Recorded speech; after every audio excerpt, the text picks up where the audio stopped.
right, folks, this is part 4 of Ryan Bigley at Three Rivers Marine in Woodinville, Washington, talking about strategies and techniques to catch nice coho salmon in the Puget Sound. So locations, Mukilteo, ferry dock, right there. You can, on Tuesday, yesterday morning, I launched my boat at Mukilteo and I didn't even start my main motor. I started my kicker, went out and started trolling. You can move down from there, Humpy Hollow, Possession.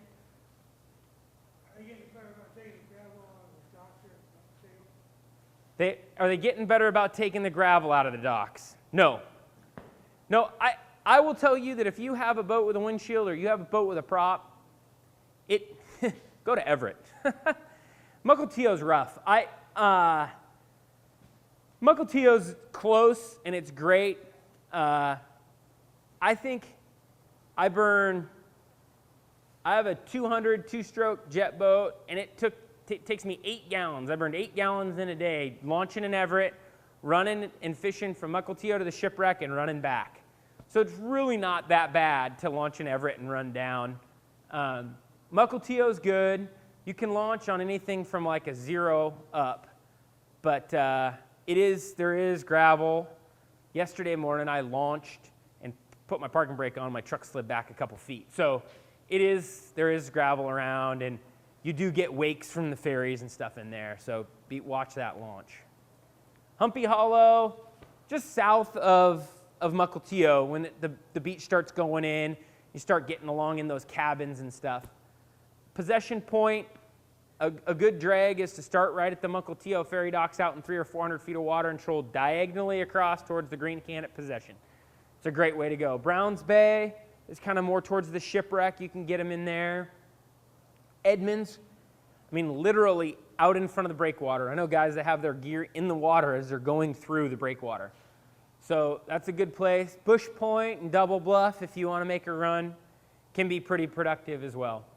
And I know both of those places, guys get them buzz bombing and fishing off the beach as well.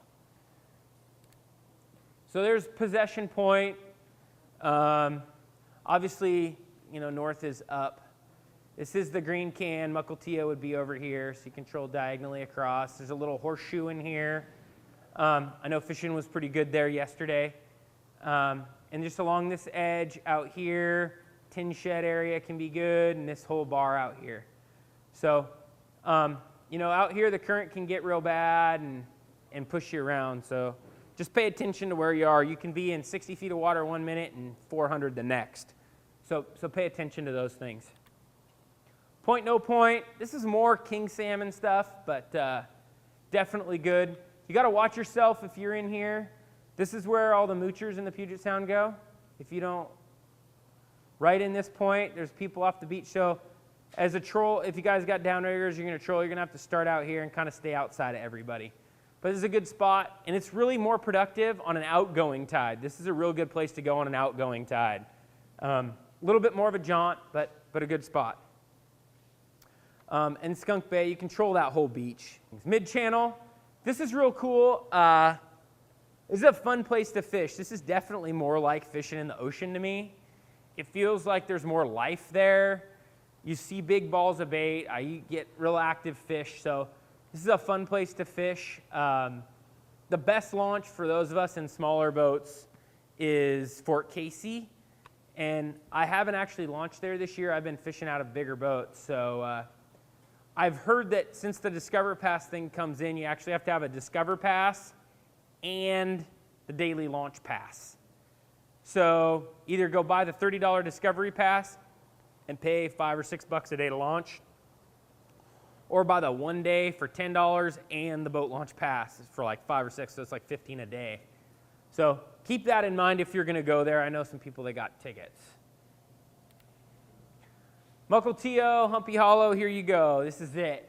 If you're going to go fishing in the Derby this weekend, don't fish here because there's no fish here. This is where everybody will be. So here's the Mukilteo Ferry. Like I said, you can come out here, troll all the way down to this green can here at Possession, or you can come in here. This is kind of where the Humpy Hollow is. These cabins in here, that might be a good place to go fishing. I've had some success right in front of these cabins the last couple days. So pay attention in there. And I know that it's been pretty good out here on this end as well. You know, I found that in this section, the water 99% of the time is moving from here to here, even on an incoming tide. It really pushes out. It really comes this way. Unless you have a real strong incoming, it doesn't always push up here. It's really coming out here. So, you know, I'll start here and work my way down. I've had success doing this. My brother-in-law makes that drag. That's what all he does, and he always catches fish and do that. I get antsy because I really like these cabins in here, so I come do this, and I come down here, and then I come back up. But that you can do good out here. Don't be afraid to be out there. And you don't have to be one of the guys that's right with everybody else. And early is better. Early is better. You need to be there when that sun's coming up. You're better to be there a half an hour early than an hour late. I noticed that yesterday morning, I think that about a half hour before tide change, it was good. And then right at tide change, the bite slowed down. There wasn't much activity. I went about 45 minutes. And then when it started to come in again, when that tide started to come in again, they snapped. And we started getting doubles, and it was pretty good. And I called a buddy, and I was here by the cabins, and he had, we were together right here, and he just kept trolling all the way across. And he'd caught one in the meantime. And I called, and I said, "Hey, how is it?" And he goes, "Oh, it's good. We just got 2 doubles." So it seemed to snap at the same time for us there. So right around when that tide started moving. So I'd be there at tide change. I'd make sure that I was fishing. It doesn't seem to matter for silvers if you're fishing an incoming or an outgoing. Just see if you can find a spot that's holding some bait. I've been fishing 3 rods. I stack my riggers. I put one on, let it down 25 feet, clip another one on, and let it down to 77. So what is that? 77 feet and 52, 57, right in there, right? Give or take some angle on my downrigger releases. And then I've been fishing another one at 65. So kind of right in the middle of those two. And it's been pretty good. Last Saturday, I went down to like 111 or 123 and chased a couple fish I saw on my fish finder and caught them. So it's been pretty good. I have yet to go out. I've fished 3 days. I fished Saturday, Sunday, and then yesterday, and I've yet to not have at least a double. I had 3 fish on the other day. You stack your rod. How far apart do you stack it? At least 20 feet. The key is I let my lines about anywhere from 10 to 15 feet behind my downrigger ball. You don't need to have it 30 feet behind. If you keep them in tight, you can make donuts, real tight circles. I could turn my boat around in this room, just do donuts right in here and not get my stuff tangled. I keep them about 10 or 15 feet back, and what you want to make sure is that flasher, if you took that flasher and put it all the way vertical, that it can't get that other rod. That way it's going to prevent those 2 from getting tangled. Same thing. Yep. Yep. So when I fish double rods on there, and I'll admit it can get hairy, but I put my first one down, and I can cheat because I have a boat like this that has adjustable rod holders, so I can put that front rod way up. And I put it in the rod holder, and I put the clicker on, and I loosen the drag just a little bit. So it's nice and easy to pull out, but that rod still is bent over, just like it's in the downrigger, right?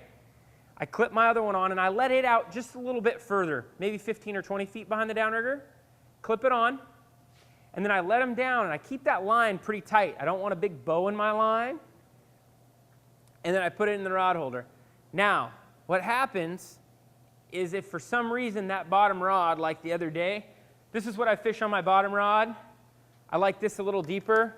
And then this is what I fish on my top rod. This other one, my top rod's been popping off. But yesterday morning, that red flasher kept popping off, and it would want to get tangled in that other rod. So the key there is to get that rod real tight on that fish and just push way nice out and around. That's where that long 10.5 foot or 9 foot rod really comes in handy. You can get it around that other rod real easy. I will admit that I've caught coho, and anybody here who has fished CQ or fished the ocean has a fair amount has probably been putting their rod in the downrigger clip and had a coho bite it, right? You're reaching down trying to do it, and wham, they'll get it. And in Alaska, where I have $5,000 worth of electronics on my boat, I can't tell you how many fish come up, and I swear they're looking at the bubbles coming out of that kicker motor. That's why putting one right there in that prop wash, my grandfather used to tell me, if you go on a charter boat out of Westport, always get right behind the boat in the prop wash. Always get right behind the boat. They always come up there. And there's something about that. Being in that area is a good spot. I have a black box on my boat. I don't always use it. I've been kokanee fishing before and been convinced that it makes a difference. I turn it on and I catch a bunch of fish, and I turn it off and I don't. I've been convinced, 100% coho fishing, that there's a difference.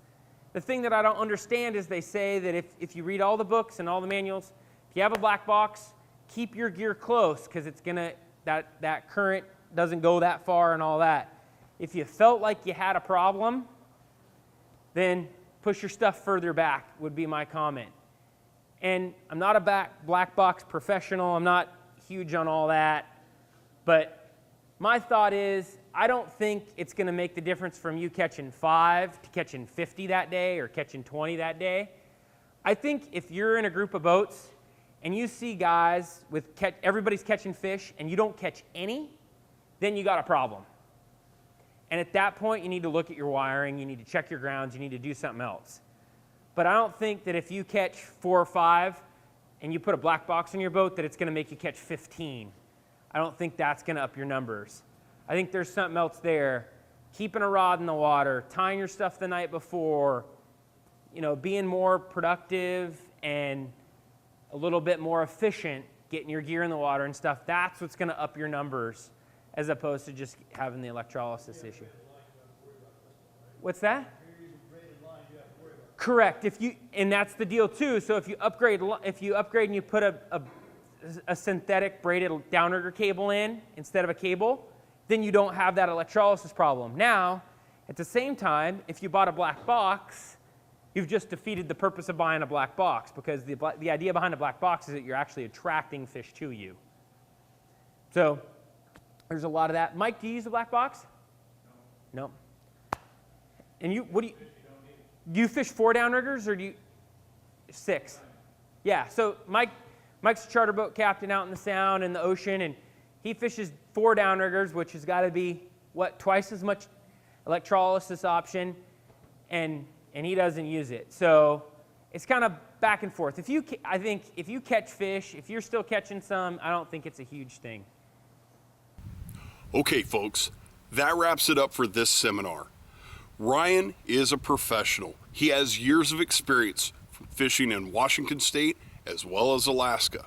For more information on fishing with Ryan and Soundbite Sport Fishing, visit Ryan's website at soundbitesportfishing.com. Thanks for watching.